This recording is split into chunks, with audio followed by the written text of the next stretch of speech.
Histoire origine des vents. Dans un village du Yukon vivait un homme et sa femme sans enfant. Un jour, la femme dit à son mari, « Au loin, dans la toundra, pousse un arbre solitaire. Va là-bas, rapporte un morceau du tronc et fabrique en une poupée. Il semblera alors que nous avons un enfant. » L'homme sortit de la maison et vit une longue traînée de lumière vive comme celle que forme la lune brillant sur la neige, traversant la toundra dans la direction qu'on lui avait dit de prendre. C'était la Voie lactée. Le long de ce chemin, il a voyagé très loin jusqu'à ce qu'il aperçoive devant lui un bel objet brillant dans une lumière vive. En y approchant, il découvrit que c'était l'arbre qu'il cherchait. L'arbre était petit, alors il prit son couteau de chasse, coupa une partie du tronc et rapporta le fragment chez lui. Il s'assit dans la maison et sculpta dans le bois l'image d'un petit garçon, et sa femme lui confectionna 2 costumes et l'habilla avec l'un d'eux, épargnant l'autre pour qu'il le mette quand il aurait sali le premier. Dit-elle, « Maintenant, père, fabrique à ton petit garçon un ensemble de plats jouets, dit-elle. Je ne vois aucune utilité à tous ces ennuis.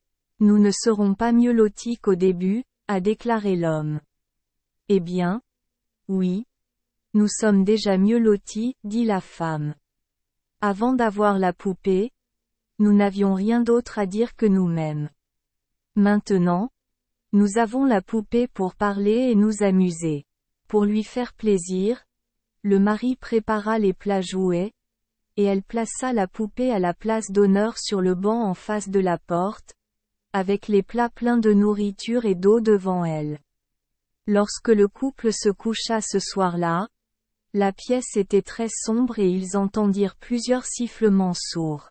« Entendez-vous ça? C'est la poupée, dit la femme en secouant son mari jusqu'à ce qu'il se réveille.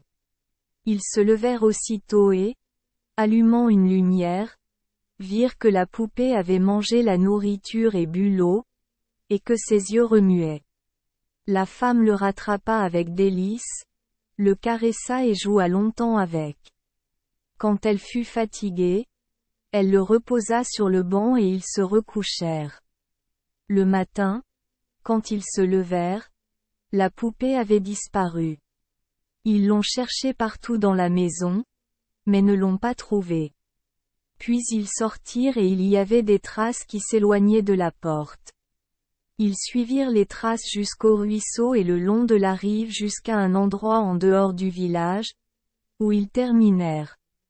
Car de là la poupée avait remonté la Voie lactée sur le chemin de lumière par lequel l'homme était allé chercher l'arbre.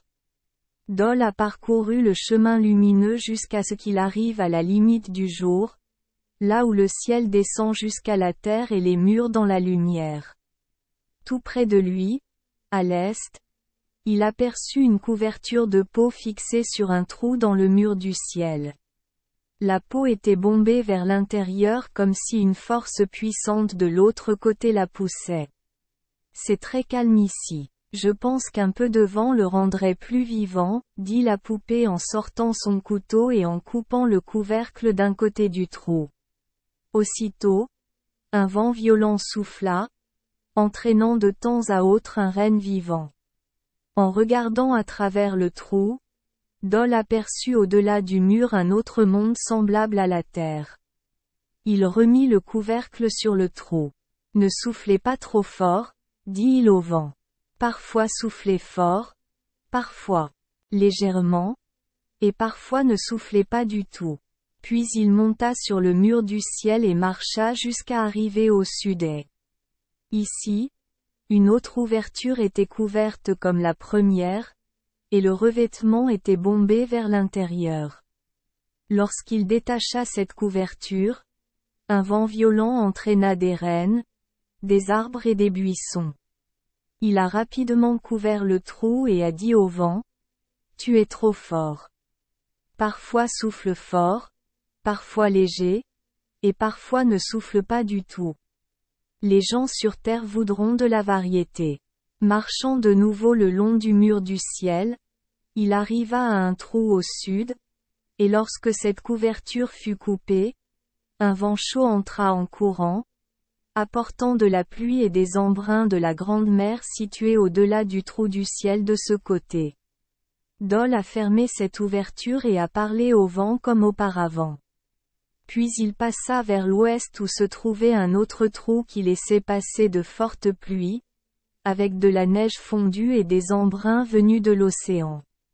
Lorsqu'il l'eut fermé et donné ses instructions au vent, il se dirigea vers le nord-ouest. Là, alors qu'il coupait la couverture, un souffle froid entra, apportant de la neige et de la glace, de sorte qu'il fut transi jusqu'au haut et à moitié gelé, et il se hâta de refermer le trou comme il avait fait les autres. Il commença à longer le mur du ciel vers le nord, mais le froid devint de plus en plus intense jusqu'à ce qu'il soit finalement obligé de quitter le mur et de faire un circuit vers le sud, pour ne revenir au nord que lorsqu'il arriva en face de l'ouverture. Là, le froid était si intense qu'il attendit quelque temps avant de trouver le courage de couper la couverture. Ce faisant, une terrible explosion se précipita, emportant de grandes masses de neige et de glace, les dispersant sur toute la plaine de la terre. C'était si amer qu'il ferma le trou très rapidement et ordonna au vent de cette direction de venir seulement au milieu de l'hiver afin que les gens ne soient pas pris au dépourvu et puissent s'y préparer. De là, il se précipita vers des climats plus chauds au milieu de la plaine terrestre, où, levant les yeux, il vit que le ciel était soutenu par de longs poteaux minces et arqués, comme ceux d'une loge conique, mais faits d'un beau matériau inconnu. À lui, en poursuivant son chemin, il arriva finalement au village d'où il était parti et rentra dans sa propre maison. Dol a vécu très longtemps dans ce village, car lorsque les parents adoptifs qu'il avait élevés moururent, il fut emmené par d'autres habitants du village et vécut ainsi pendant de nombreuses générations, jusqu'à sa mort définitive.